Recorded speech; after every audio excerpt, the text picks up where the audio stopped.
Good day. This is chapter 7, a purposive communication, which is communication for work purposes. What are the benefits of effective communication in a workplace? Okay, effective verbal and non-verbal communication skills are valuable in the work. Bakit po? Okay, para magkaroon daw po ng mas healthy, okay, and effective workflow sa isang environment or workplace. Some companies spend a lot of money to train their employees on how to effectively communicate. So, we have here, okay, ano yung mga benefits? Ito na siya. First is helps with diversity. So, in a workplace po kasi, iba-iba po, okay, ang pinanggalingan or ang culture ng ating mga employees. So, when there is effective communication, magkakaroon po ng pagkakaintindihan sa isang workplace. Okay? Global business transaction increases. Okay? Kasi you know how to communicate. You know how to use English. Okay? And English language. So you can communicate globally. No, kasi ang English po ay ang ating second language or ang international language na ginagamit. Okay? Halos lahat ng bansa ay gumagamit ng English language. So when you know how to use it, you can communicate globally. Next is effective communication in a workplace helps team building. Okay? So pag meron pong pagkakaintindihan in a workplace, mas healthy po, mas matibay po ang pagsasamahan. And it can build employee morale. So mas madali po or mas motivated ang mga employee na mag-work. Okay? Kasi hindi sila masyado na-degrade.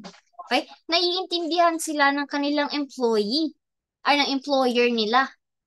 Okay? Kaya mas okay, mas healthy ang kanilang work career. Okay. 3 ways of productive communication by Lombardo. First is workplace communication improves workers' productivity. So pag healthy po or pag meron pong communication in a workplace, nag-i-improve daw po ang productivity ng mga workers or ng mga employee. Second, workplace communication can increase employee job satisfaction.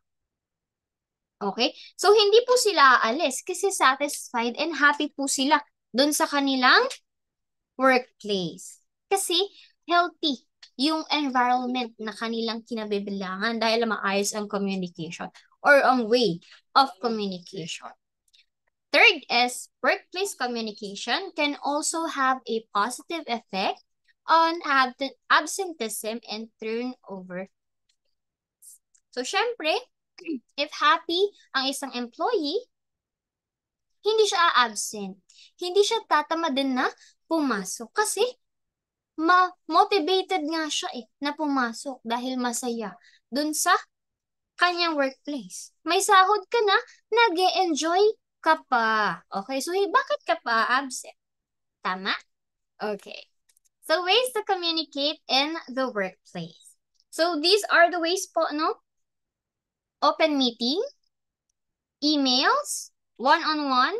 For example, you have to talk to your boss. Yan. Use presentations. Pag may isa-submit kang proposal, you can use presentations to communicate what are your plans. Communication via training. Display confidence and seriousness. Use simple words. Use visuals. Listen to your team members. Use body language. Okay, those are ways to communicate in the workplace. So, marami pa pong iba. Ito lang po ay ilan na examples. Meron pa pong ibang ways of communicating in a workplace. Okay? Communication in healthcare. Healthcare na po.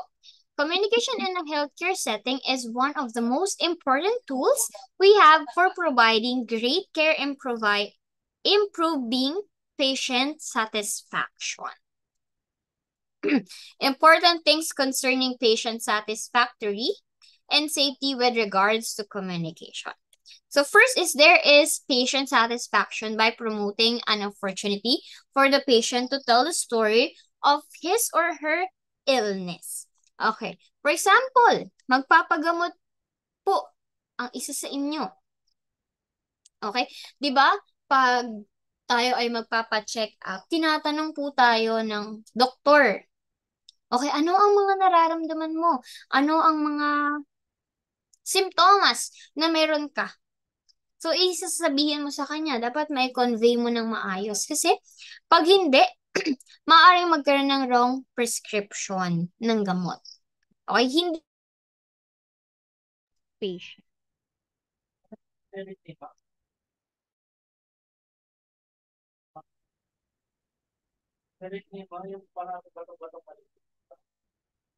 Ayan. Hmm.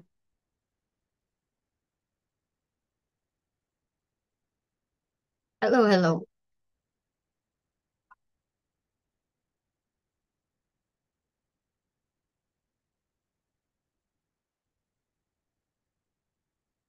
Next. Yan. Next is patient satisfaction increases when members of the healthcare team look the problem seriously, explain the information clearly, and try to understand the patient's expression and provide viable options. Okay? So, pag na-convey mo na maayos yung mga nararamdaman mo, mga symptoms na meron ka, mas magiging effective po.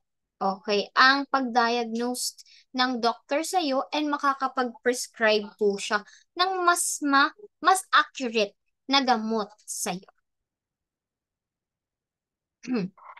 Third, patient satisfaction is improved when patients are encouraged to express their ideas, concerns, and expectations. Patient satisfaction increased when the importance of the social and mental functioning was acknowledged through communication. And patient satisfaction increases when healthcare team members communicate.